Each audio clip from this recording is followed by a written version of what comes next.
In this video, I'll be showing you step by step how to see your dividends on Etoro. It is super easy to do. So the first thing you need to do is open up your favorite browser, and then from here you'll need to go up to etoro.com and then sign into your account. Now once from here, it should look something like this. Now from here you'll simply need to go over to the left hand corner and go over to the portfolio section. Once from here, it should look something like this, where you can see an overview of your entire portfolio.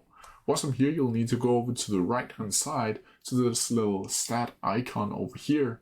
And once from here, it should look something like this, where you'll be able to see your profile name, and down here you'll be able to see your stats and a breakdown of all of your purchases or asset types. Once from here, you'll simply just need to scroll down until you see expected dividend.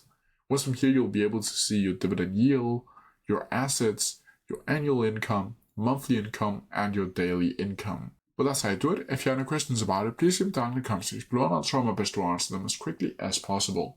See ya!